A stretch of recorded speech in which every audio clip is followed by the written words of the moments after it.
It's not a bird, it's not a plane, it's Superhero Slate. It's a modern podcast where we talk about everything that's great, like movies, TV, superheroes. It's Superhero Slate. Oh yeah. Hello everyone and welcome to Superhero Slate, the show where we run down the latest superhero entertainment news. We love TV, movies, and superheroes, so let's talk it all out. My name is Chris Dillard. And my name is Mike Royer. And this week we're getting our tickets to both Black Panther and Black Adam. Mike? I don't know. We'll see. We'll see how it goes. See how thin the wall gets stretched. I don't know. We'll talk a little bit about these later.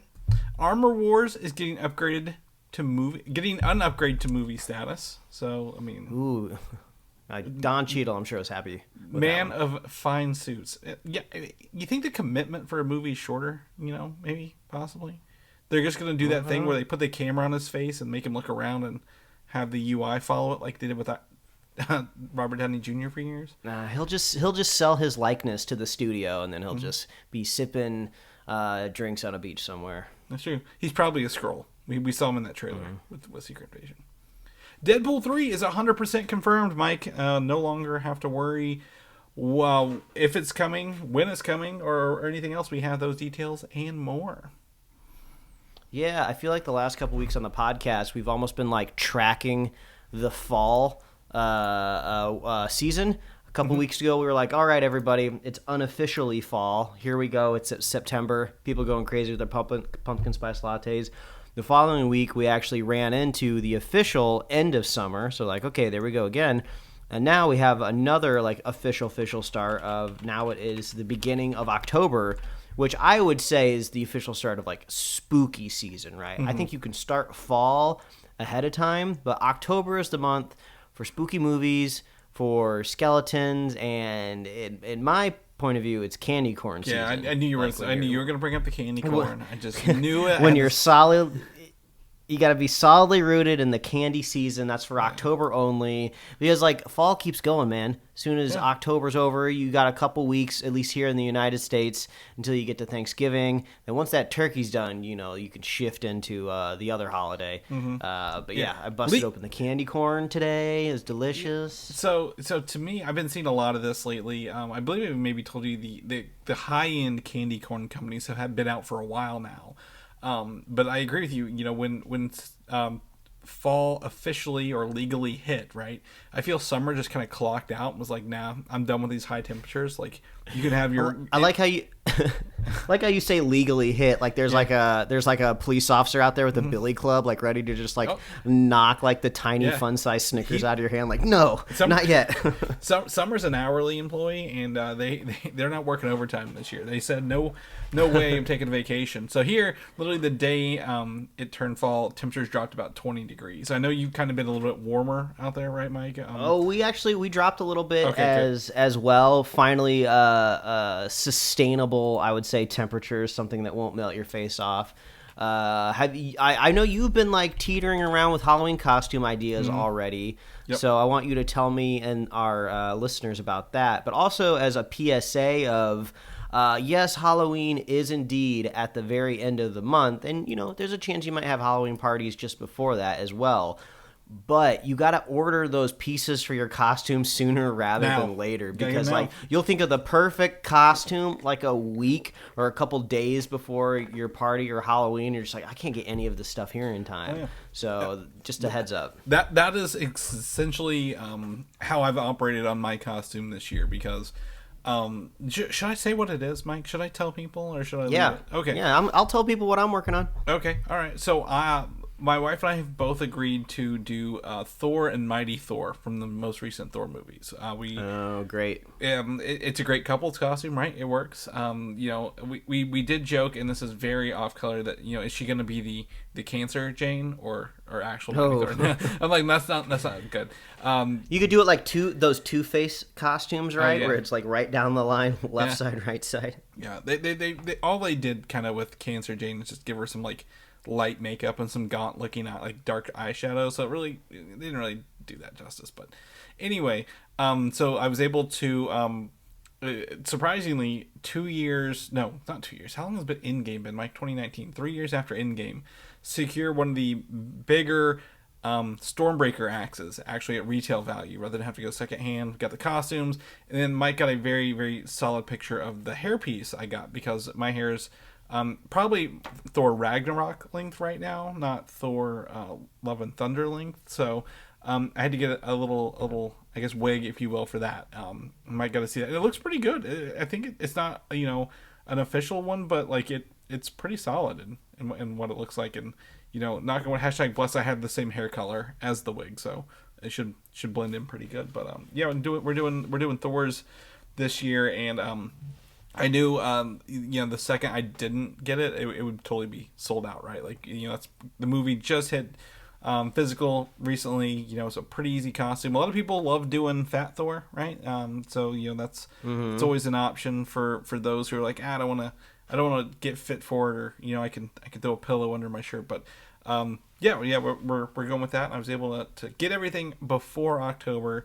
And last year I was doing like Halloween costumes 2 days before an event. So I feel I've really flipped the script for 2022, Mike, on that. So yeah. So what are you working on? Are you going to be human candy corn? No, I'm going as a low-key, intentionally kind of lazy Cusco from the Emperor's New Groove. Oh, very nice. I just ordered like a giant size like red t-shirt, like an oversized one. That's not only oversized, it's also like for like tall people in general. So I want to swim intentionally in this shirt.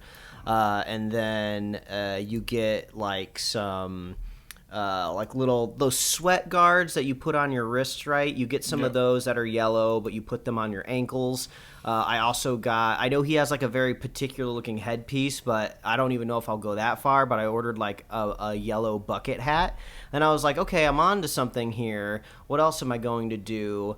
And I was like, well, he has like a red belt that kind of like turns his like tunic into like almost like a two-piece dress type of situation. So I was like, oh, I'll get like a cheap like red fanny pack, and I'll almost kind of look like a streetwear Cusco, if you will.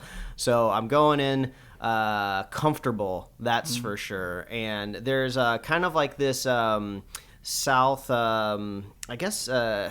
South American, right? Kind of like neck piece, or I don't even really know what it is in the cartoon, but it's like kind of like red tunic with a yellow piece around the neck. So I just got one of those like dickies that you wear when you want like a turtleneck under your shirt, but you don't want to wear a whole turtleneck. So I got one of those, and I'm going to dye it yellow. So I think it'll be pretty it'll be like fun, janky looking.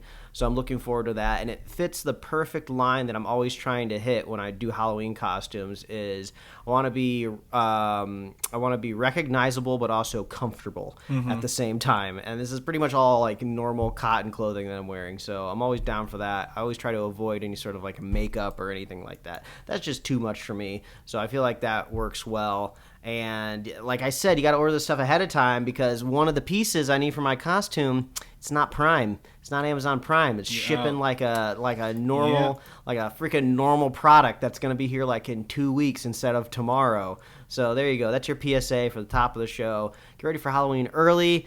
Get those pieces in sooner rather than later so you can have the best time of your life this Halloween. Yeah, I mean, I agree. So I got don't undersell the I guess local Halloween stores, right? I was able to get mine at a party city rather than like a Spirit Halloween, so I was able to like walk in and pick up a Thor outfit there, right? So don't forget to check inventory on your local stuff as well, rather than relying online. You can get lucky, but yeah, like don't be a last minute person because you will regret it. There's a very good chance the last time you went to your local Bed Bath & Beyond, it closed since then, and it's probably a Spirit Halloween. So if you don't even know where they are, just hunt down the last big box store that you thought existed. The last time, I believe I went to Indianapolis, which was like, earlier in the summer, they had probably more yard signs for that Spirit Halloween that took over probably. It wasn't a Bed Bath & Beyond, it was like a bigger, like maybe like a Home Depot or a Lowe's that had closed. And I was like, good God, this is like, they're popping up in the summer and they want you to know where they are. So hopefully hopefully you can find them. But yeah, that's some good stuff. But as you mentioned, it is October 1st. It is time, like you said, October 1 to October 31, great spooky season, right? Spooky movies. When ABC Family was the thing, they had a countdown to Halloween, right, where they do stuff every night or every weekend through that. And it's a good time to go grab some scary movies. So Mike, I've been busy. Everyone knows I was officiating a wedding this weekend. I have not had. This is like literally the first day I've been home, and most of it has been spent just like laid up on a couch because you party too hard at weddings. But you gotta get into some spooky stuff, and I looked away from my phone for 5 minutes and ended up with a thread, probably a mile long, about one of these movies you watched, and it wasn't a good thread, which made it even better for me. Yeah, exactly. This is why it's always good to have a good close friend in your text ready to go when you're ready to complain about a movie, because the internet doesn't need to see that in real time. I don't want to edit myself, right? Oh, yeah. So this will be I guess we'll start calling this the Hollow Stream. The Hollow Stream for a Superhero Slate for the month of October, and this is an update for my Predator progress. Working my way kind of haphazardly through the Predator franchise. Since last we talked, I was kind of in the midst of Alien vs. Predator 2. Finally wrapped that bad boy up. I moved on to The Predator, which was from Shane Black from 2018. So I wrapped that bad boy up, and I intend on watching the two that are remaining for me, which would be Predator 2, which is the original sequel to the Predator franchise, and then Danny of course Glover.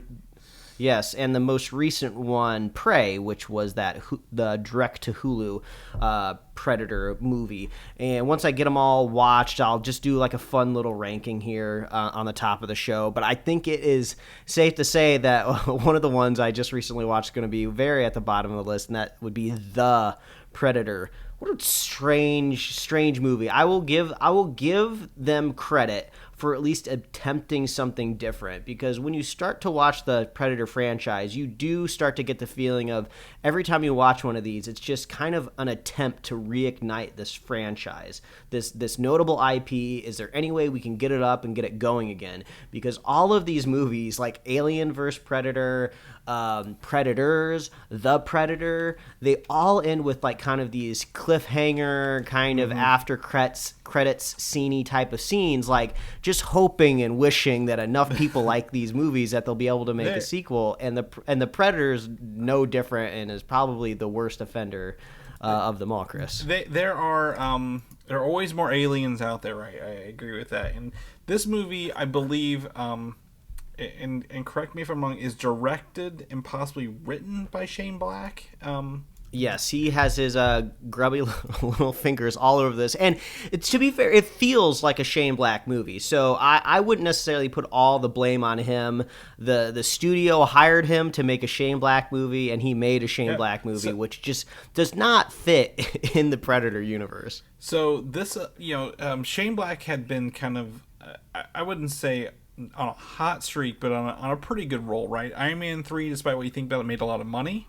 He directed and wrote it. He did The Nice Guys, and then comes along to The Predator. Well, the only problem is I believe they cast, and is even still in this movie, one of his friends who was, I believe, accused of or even like convicted of sexual misconduct.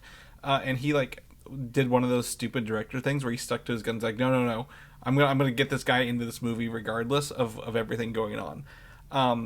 So that kind of like brought the movie down a notch, and then the quality alone of this movie is enough to beat your head against the wall several times. Oh yeah, the story is bizarre. The single worst thing is this child character, which has Asperger's, and it's pitched as basically this kid is a walking kind of like R2-D2, right? He can solve any technology problem that is put in like our protagonist's path.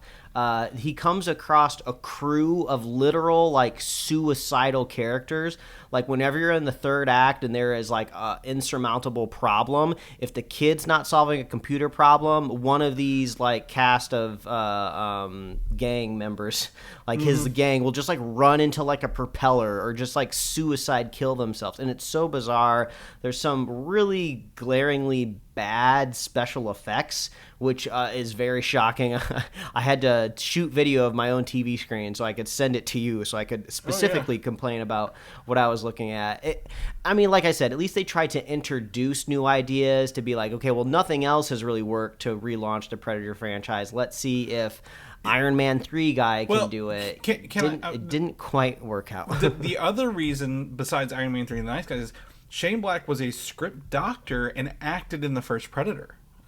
He was actually one of the crew members with the Dutch in there. He was like the kind of like the nerdy guy who was like, he had a hat on and he was always kind of whiny about it. He has glasses too. He's the scrawniest one of the soldiers. Right, yeah, he was like the worst one. And I'm like, so I understand the hiring for this, but like, boy, howdy, did he just go the wrong way. I don't blame the actors. I think there's a really good cast in this movie, right? Like, what do you think? Because Olivia Munn's in here. It's the not guy about from Logan's in here. Thomas Jane, is he in it as well? Am I getting that right? It's a good question. It's a great cast. It's just the wrong movie. Like, put a different title on it. Get yourself out of these kind of rules and bounds of having to deal with a predator, and you're just kind of making a different alien movie. But yeah, it was bad. But yeah, I will update everybody again when I get to watch the last two, and I'll kind of give everybody an informal ranking for my progress of all the Predator films. Yes, and I did want to correct myself from, I think it was last week or the week before. I hopped on my arcade the other day and came across an Alien versus Predator side-scroller beat-em-up game for arcade. And I looked it up. It was actually released in 1993. So AVP was a video game before it was a movie along the way. Yeah. I was a little bummed because I was doing a little research to be like, okay, I want to make sure I have seen every movie that contains a predator.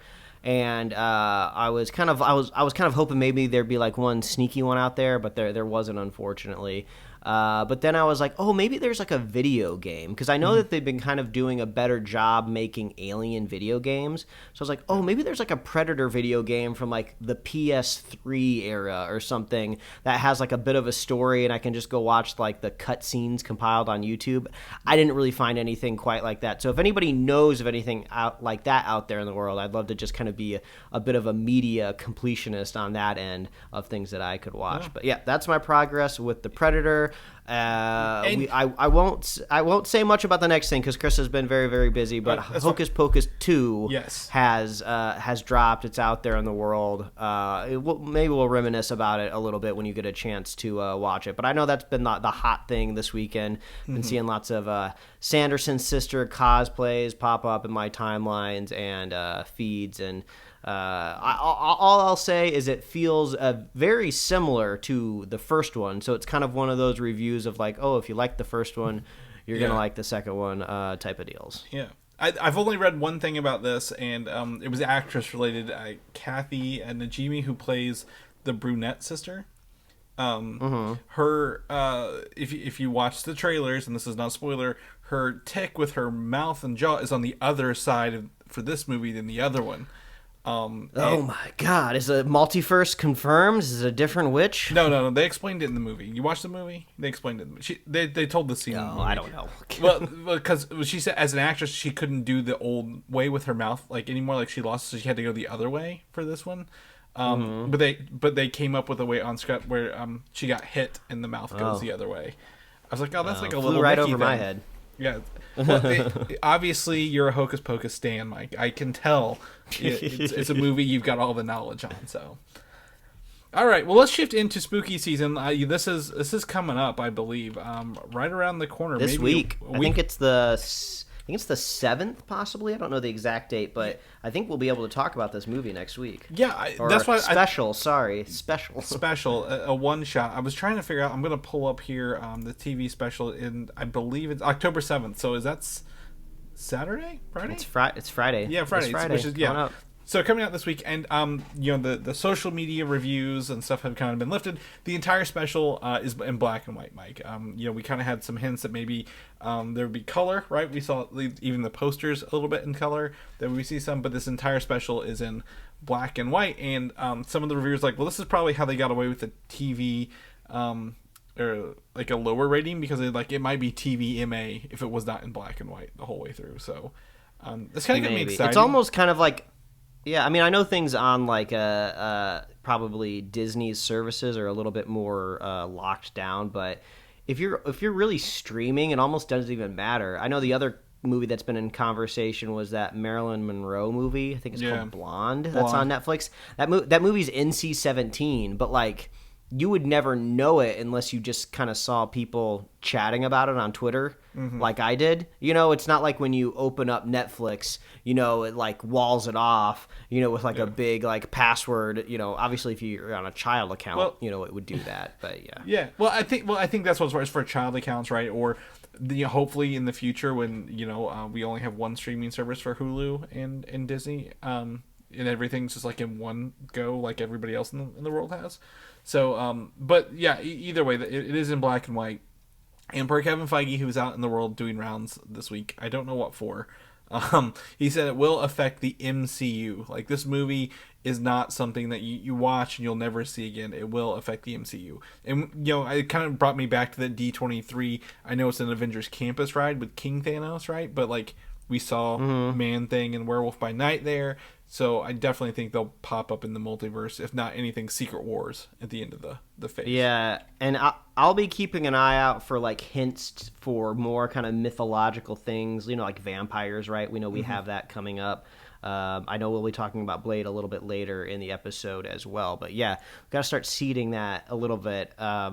And I think they just try to tease vampire whenever they can. Even like She-Hulk had like at least mention of vampiric stuff. We've had two in She-Hulk. One was last week. One of the I guess 2 weeks ago. One of the wives of Mr. Immortal is apparently like a named vampire in the comic books.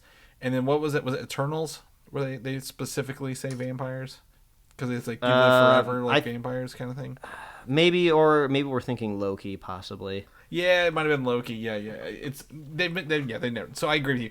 What other creatures are we going to see in this that they're just not telling us yet? So, very excited, very very excited to talk about that next week with you, Mike. As we get, like you said, into spooky season. Ooh. Speaking of spooky characters, the Scarlet Witch. She's a hot topic, right? Hot topic.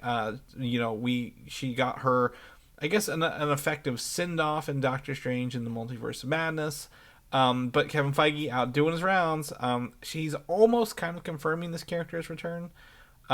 Per his quote, and this is in quotes, I don't know that we saw her under rubble. I saw a tower coming down and a little red flash.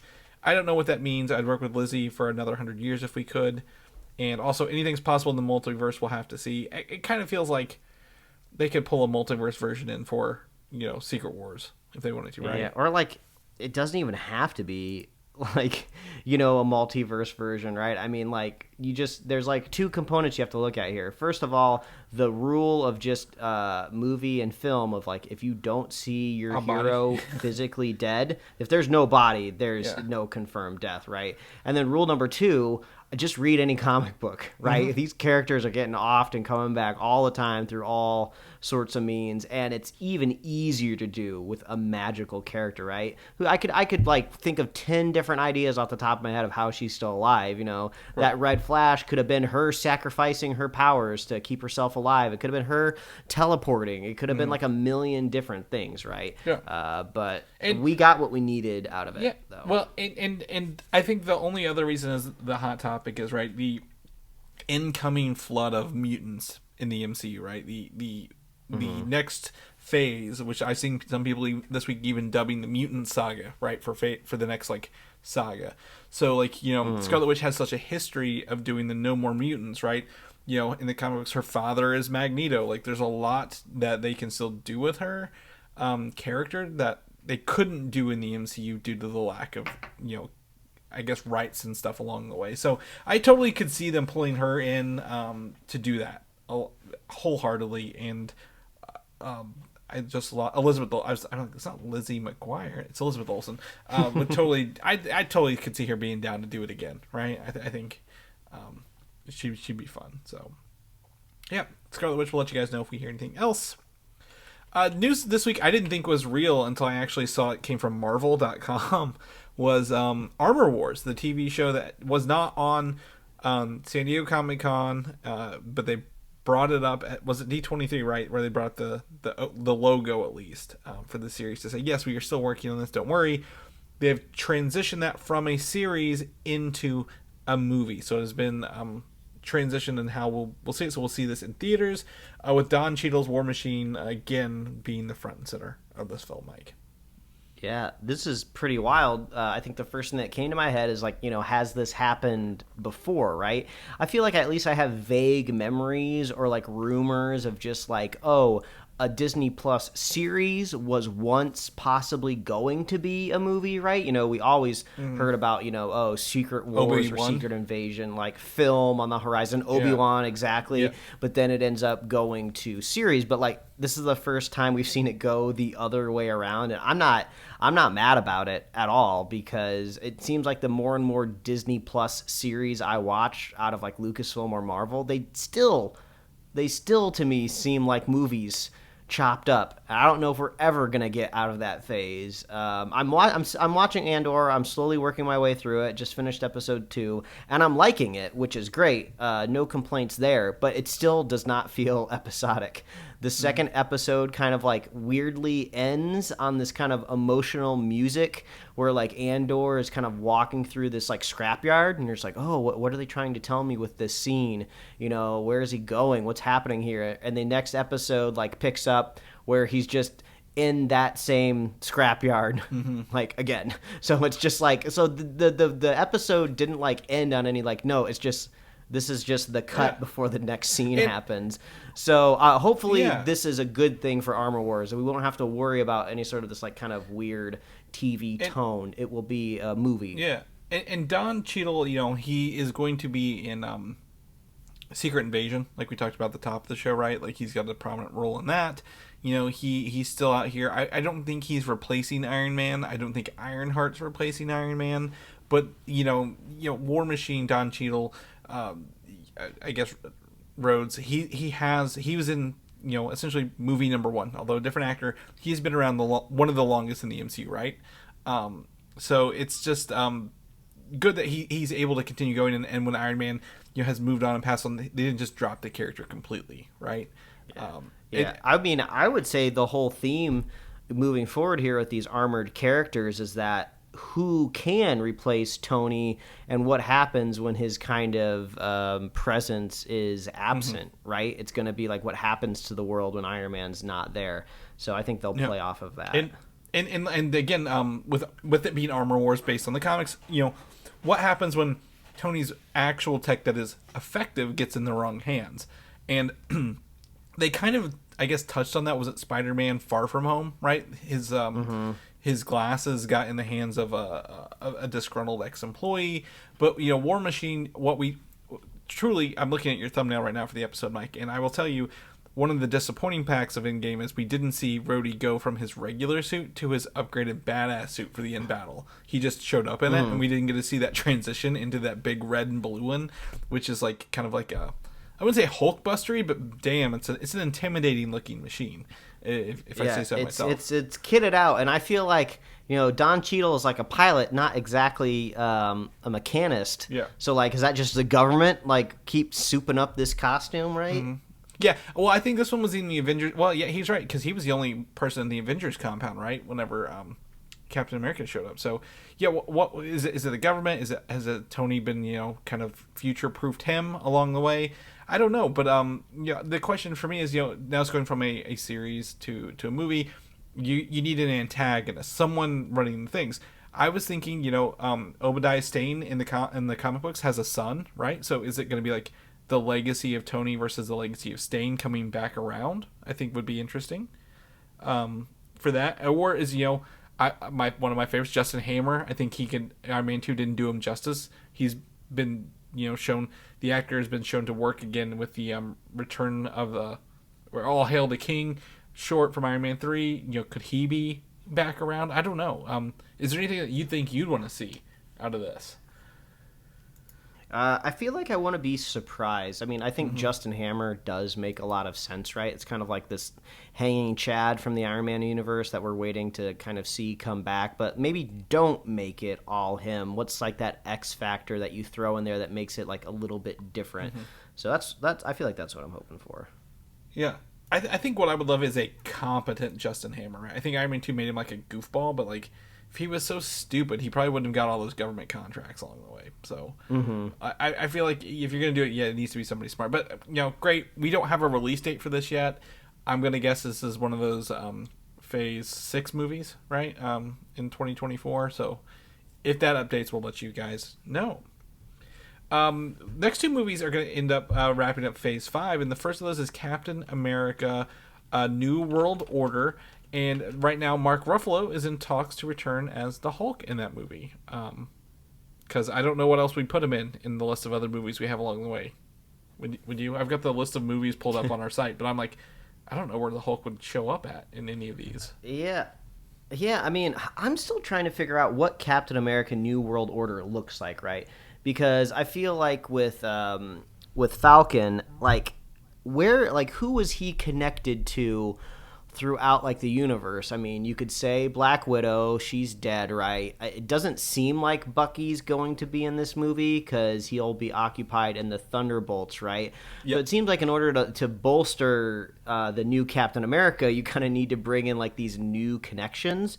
So I'm honestly just trying to think of conversations, right, that Falcon's had with Hulk in the movies. Like, have they really shared many scenes together? Like, what? No, I'm not and trying to think of anything. That might be the interesting part here, because we do know the leader is the villain, right? Who was an Incredible Hulk villain. So and so the Incredible Hulk movie was trying to replicate the super soldier serum, which gave Steve Rogers his powers. So is this, because he's the new Captain America, and this is, from a Hulk movie, is that the connection, right? Like the leader has Captain America / Hulk, blood in him.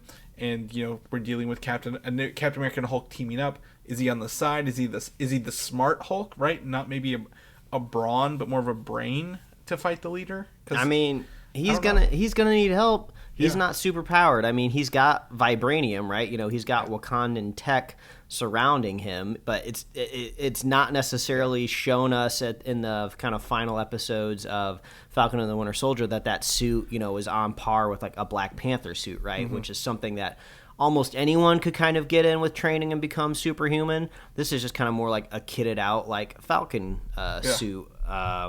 So I feel he's going to need some backup, that's for sure, because he doesn't have that superpower along the side of him. But yeah, I always welcome a Hulk cameo or a Hulk team up. Worked great in Ragnarok, so I don't know why it couldn't work here. The other rumor I didn't put in here because we'll probably know more in the next 2 weeks is Tatiana Maslany returning She-Hulk in this as well. My fears, I don't want Captain America New World Order to become a Hulk movie. But the Mark Ruffalo, I think an Avenger with an Avenger makes a lot more sense along the way. Shifting gears into the Thunderbolts that you just mentioned. This has not been confirmed by Marvel, but Harrison Ford himself is rumored to be the front runner for recasting of Thunderbolt Ross, aka the Red Hulk, for this movie.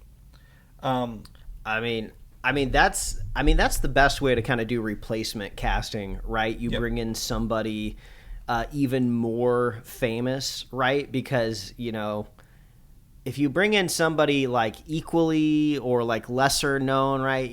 People are always going to gripe or something about that. But yeah, I feel like Harrison Ford's like a really good like kind of pitch hitter, right? Bring this guy in. Yeah. Because unfortunately the recasting has to happen. Rest in peace.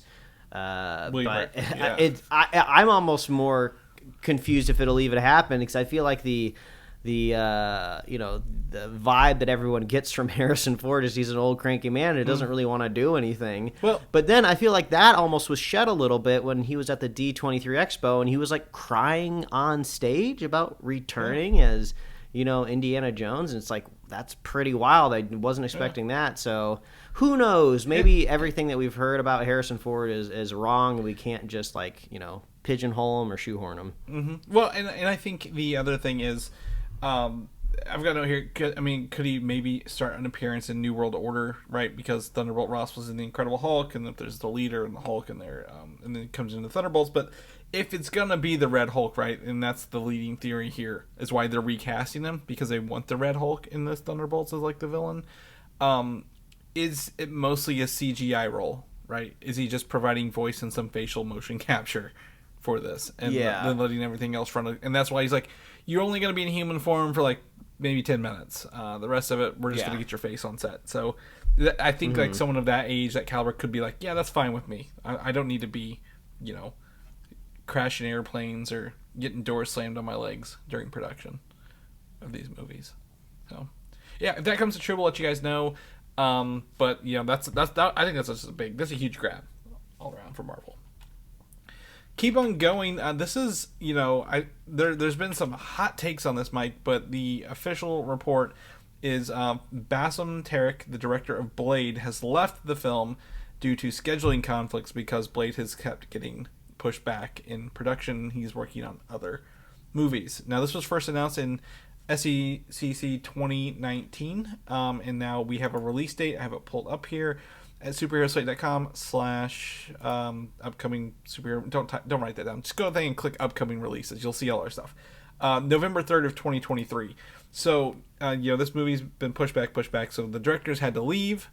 Some other bits of this news comes to the rumored script is that this movie is going to take place in the 1920s in Europe, Mike, to help kind of be close to the comic book origin of Blade, but also like he was fighting vampires in Europe, where like those rumors and theories of vampires are much largely or originated, right? Yeah. So not over here in America. Yeah, because that's a part of the universe that they're gonna have to start building out, which is kind of pre Captain America / pre Iron Man, right? As far as it's been pitched to us, Captain America happens in, World War II.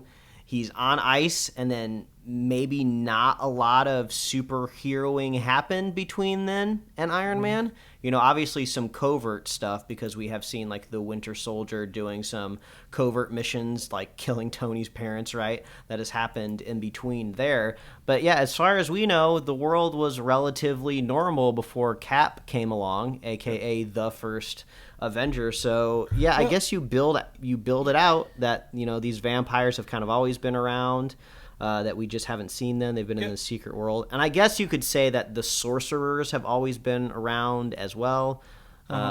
We've got some real life like the Salem witch trials, right? Like there's always been history, but I think to me, with the MCU, it's very much a lot of it is America and New York, right? If you're not in America and New York, nothing's happening, right? So is it because we've not really discovered, we haven't gone into the Europe countries yet?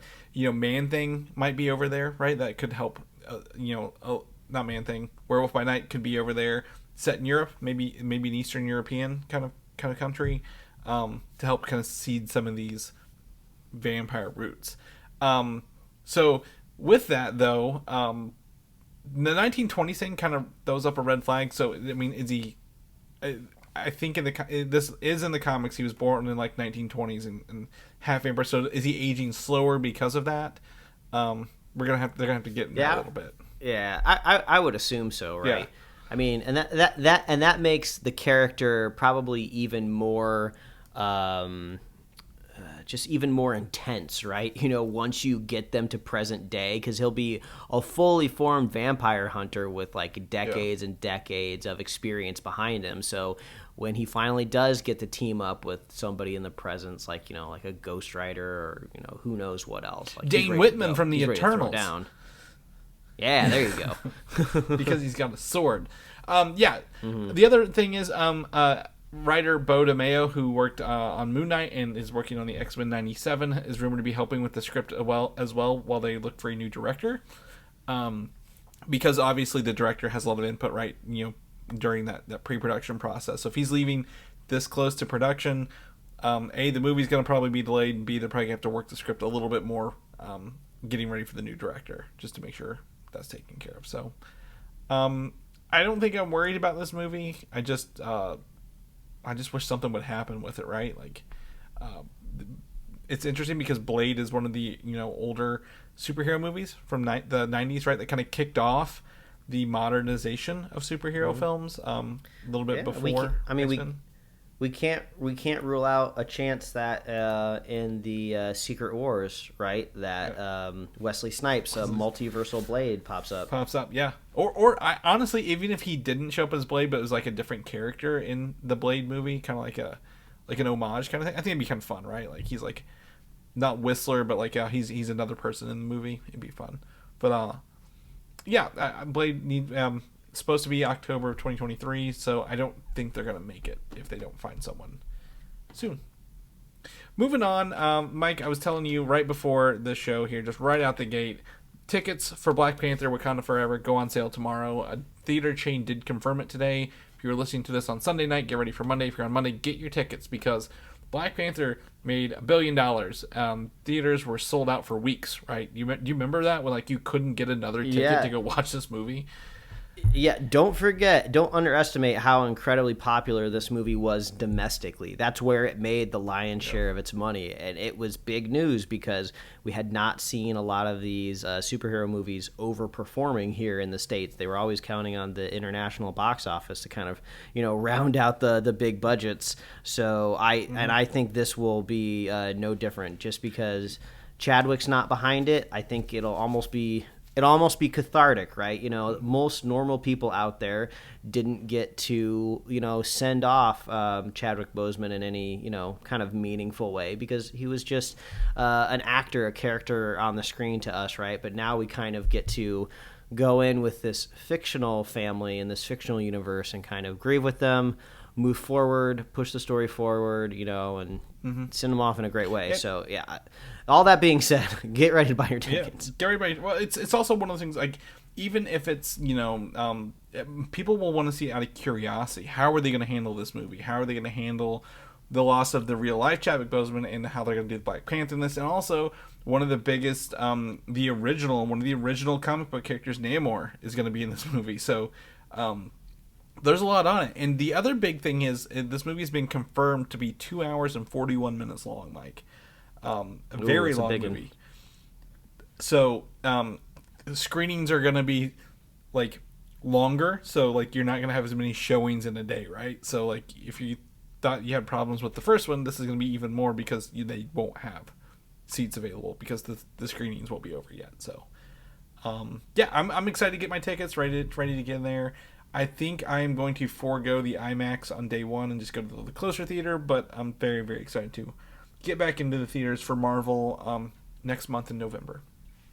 Oh, we also talked about possibly a trailer coming. We have no confirmation, but I feel like they're going to give us a trailer when they do the tickets, so be prepared for that. Things that you're going to have to Google on your own because I can't give you guys a link here. Ant-Man and the Wasp, Quantumania, the D23 footage / trailer leaked online today. And a very clear kind of footage as well. Mike was able to watch it this morning with me, and I tell you, it gives some good stuff. Yeah, not a bad one. I would say at least 99% of the screen is actually within the frame. Not exactly at the angle that you would want to watch it at, but you pretty much get everything there. I was looking out for the MODOK, and we're not. There's not much of it there. It's still the exact same number of frames of MODOK. You just kind of get to see it a little bit clearer now. But I feel like I've seen people kind of almost upscaling a screenshot of different cam leaks or something. So we're getting a kind of more of a clearer view of what this kind of robotic costume is looking like. But I think my takeaway from this I almost want to say leaked footage in a way. It is cut to kind of resemble a trailer, but it feels weird as a trailer, right? This doesn't seem like something that would ever get published. The pacing and tone seems kind of odd. Not because the movie would necessarily be bad, but it's just take these clips that we have finished, that are off the, the cutting room floor that are about there, kind of slap them together and maybe throw some temp music on it. That's kind of what it feels like, which is totally fine when you're on a convention type of environment. So I would imagine our first trailer is not going to quite look like this. Yeah, it feels more like a highlight reel, right? Hey, here's the beats. There's the Bill Murray scene. There's the not scene, frames. There is the MODOK frames. We get some Kang and Ant-Man kind of facing off and Kang saying, "I need you to get something," right? Real basic, nothing huge. So I agree that this won't be the one we see when it hits the online. But I think, to me, we've talked about this in depth before. Ant-Man 1, humorous movie, low stakes. Ant-Man 2, humorous movie, low stakes. Ant-Man 3, big stakes, a lot less funny. This is not a funny trailer at all. Like, I feel like the tone of the Ant-Man stuff is shifting to be serious because this is the first movie for Kang, who is getting his own Avengers film later, and also like really this is a lot more stakes on the line. It's not just a shrink down building, right, that people are carrying around as a briefcase. So I think it's gonna be huge. This is our next movie after Black Panther, and I've said this before. I'll probably be wrong. They'll probably have a trailer before Black Panther for this, but I could be wrong. Maybe we'll get it this month. Maybe not. But if you want to take that out, go do your Google research, and you're gonna find the Ant-Man and the Wasp D23 leaked footage. Things I did not expect to see this week, Mike. Ryan Reynolds out there making his own announcements, because the trailer the footage we're about to talk about, this announcement was on Ryan Reynolds' own personal YouTube page, Twitter page, Instagram, whatever, not the Deadpool page, which I think is even better, right? Because it kind of hides a little bit. But Deadpool 3 has been confirmed for Ryan Reynolds with a September 6th, 2024 release date, Mike. And do you think that is the most important part of this announcement? No, this is not the most important part of the announcement. I mean, I could vamp on it for a second to just say that Ryan Reynolds, it's just crazy to think that like his social media accounts are like an actual real part of his success and like assets, right? Like it almost feels like if he was to get divorced and Blake Lively took half of everything, she should get half of his social media followers, because that's his juggernaut, right? That's why he can just go out there and just like be like buy like part of Mint Mobile or a gin company or a soccer team across the pond, right? Yeah. And he just tweets about it, and they just all increase in value. Yeah. So why not do the same thing with announcing the next Deadpool movie? He's like The Rock, but without like the ego, right? Like he's like a funnier version of The Rock. Like The Rock's doing all the black, like he's carrying Black Adam on his own social accounts, and Ryan's like, I'll do Deadpool. It felt very similar to that kind of stuff. But Mike, what is the big announcement here? Ryan Reynolds is wearing the suit from the end of Deadpool 2, as he tells us he has no ideas for this movie. What was the big takeaway, Mike, that everyone is like, quote unquote, broke the internet this week? There's a huge Jackman in the back of his. I don't even think that's his house. I think it's a set or a place that they're shooting out of. But yeah, Hugh Jackman's just walking around in the background saying that he'll be in the movie. Yeah, so literally, you don't know this going into this. Ryan's like, "Yep, we want to make the best movie ever." He's like, "I got nothing. We have no ideas. We've tried everything." And then he was like, "You know what? You can't tell it's Hugh Jackman at first. Like it's just some random person in the background, right? Like he's like, "Hey, Hugh, you want to be in Deadpool?" He's like, "Yeah, sure." And then he's like going up a stairs eating an apple. So I'm like, "This is wild. Like you don't even have him in the trailer. He's at the back of the trailer or teaser." It's fantastic. I thought this was a brilliant piece to kind of announce this separately outside of everything else, right? And get people talking about it. So, yeah. And then did you catch the follow-up the next day, the part Hugh, the Deadpool? Oh, the most frustrating one, of course. They're not going to give us any more information because it's just such an announcement, but they play some funny music over the top of them trying to explain what's going to happen, and it was a little bit of a confirmation for me in a sense of like it wasn't totally clear to me like, oh, is Hugh Jackman going to be in the movie or is Wolverine going to be in the movie? And then when I watched the second video, and even when they were kind of just acting out different things that'll happen in the movie, they showed like Hugh Jackman did like kind of like the claws in Deadpool's kind of head thing. I was like, okay, I think this is obviously going to be Wolverine. And then all the hot takes and think pieces dropped on the internet after that, right? Of like, oh, how could they disrespect the ending of Logan? Is this going to be a different multiversal Wolverine, what exactly is going on here. I mean, I feel like the most logical thing that's going to happen here is in Deadpool 3, something multiversal is going to happen in a way. Multiversal or time travel or something just so satirical, it just doesn't even matter what happens because, like, just Deadpool doesn't live in, like, a real reality, right? You know, I feel like if you're firmly rooted in the MCU, you kind of need to follow MCU rules, but I feel like Deadpool gets the ability to transcend that because not only is he rated R, he's also just so far out there, right? That, like, if I see Hugh Jackman as Wolverine in a Deadpool movie, I'm not just assuming that that is Logan from Logan. And also, you have to remember, too, when you watch Logan, it's almost kind of in a different universe, isn't it? Right? Like, they say that it's not really part of the X-Men universe or something like that. I don't even remember. Well, the whole point of this is this whole video came out a day later answering those questions, right? They're like, yes, Logan is in the future. In the movie, it's like 2029. This, you know, we're not even there in our own timeline. So this is before the end of Logan. So it kind of just bypasses it all completely, is what they say. You know, like, so... and you know, literally, if you go look at this, the descriptions, like, number 1, timeline questions, number 2, Logan canon, number 3 is MCU FAQ, and then at the end they're just like, hey, you know, we love you, Kevin Feige, right? At the end of it, like, that's really it. Like, I feel like this one was made the same day because it's in the same house, but they're like answering the literally what fans would be, like you said, having discourse on the internet about for like 24 hours. They knew ahead of time what people were gonna do. Which is why I love this movie. You know, not this movie. This little clip here. It's a minute 16. They play, as you mentioned, Wham's "Wake Me Up Before You Go," knowing that, you know, Deadpool's a huge Wham fan in the movie. So honestly, even if it's like at the end, it serves as a transition into the MCU due to, like, you know, multiverses or whatever.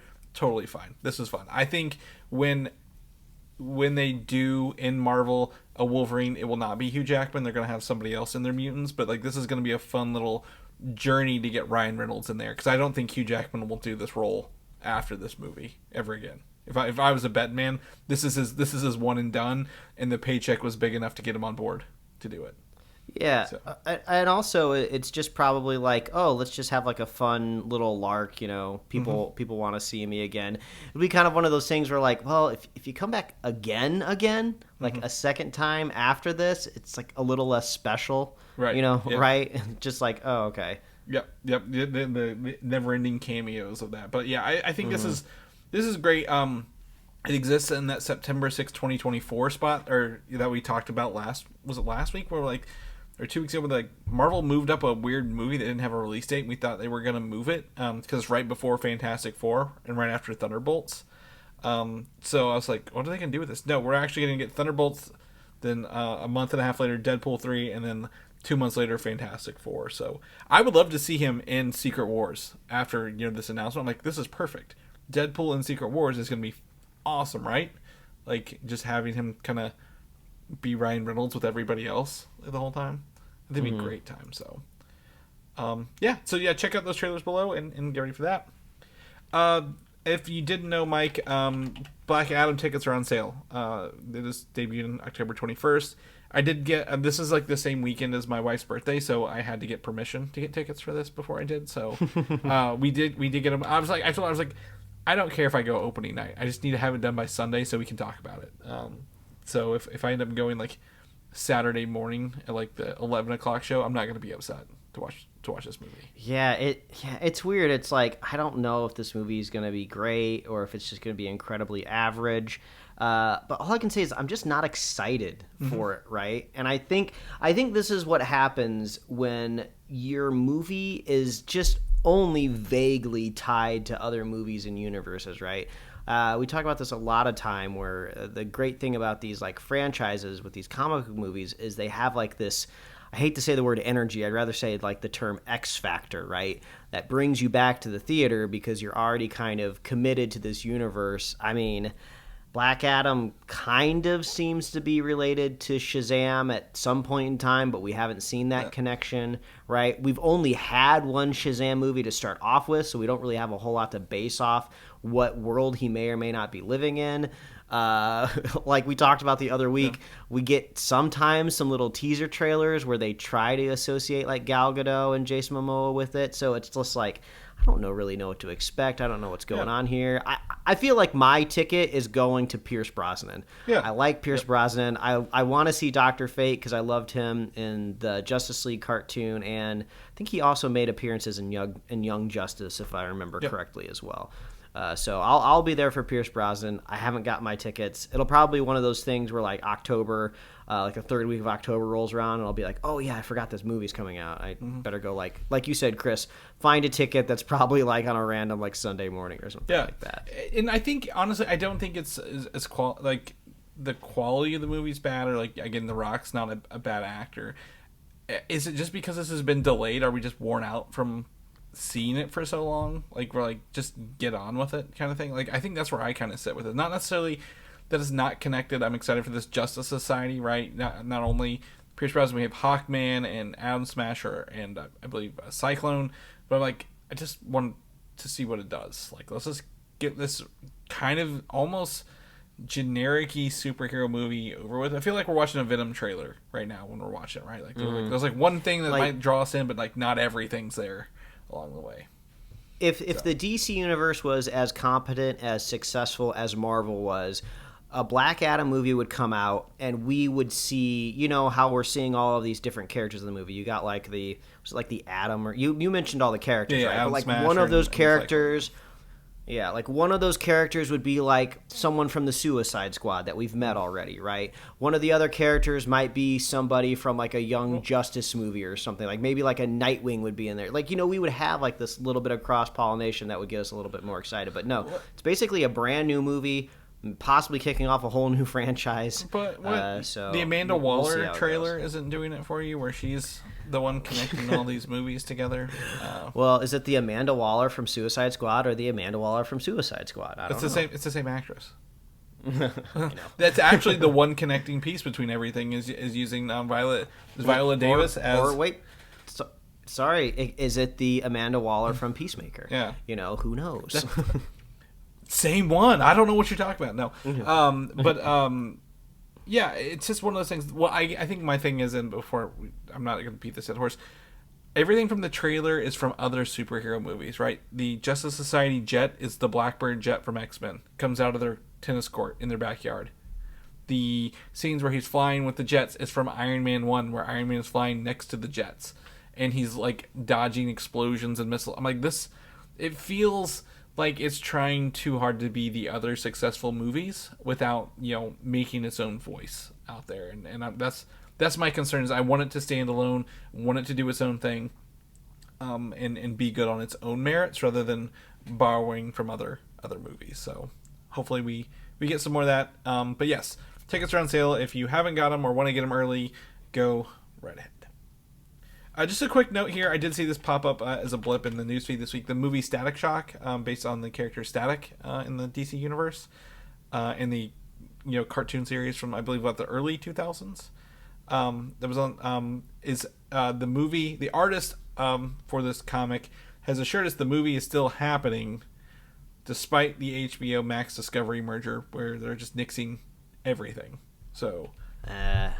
I mean, I'm not saying the person isn't, a credible professional, but I wouldn't take their word for it, right? It's almost kind of like when an actor thinks that they know what's happening, and they only know what their agents and managers are telling them and what they read in that version of the script that was given them. They don't know anything else beyond that. It's kind of like there was like a bit of news earlier this week where people are trying to make these clickbaity headlines of just like, oh, Elizabeth Olsen said that she would love to return to the MCU so she could share scenes with like Hugh Jackman. It's just like, oh, that's just all pointless conjecture. You're clickbaiting. Exactly. You're creating titles that people don't actually know exactly. about. And guess what? DC has already proven it doesn't even matter. Even if the movie goes into development and they shoot the film and get it 80-90% done, that's not even a proven fact that you'll get to see the movie. I think his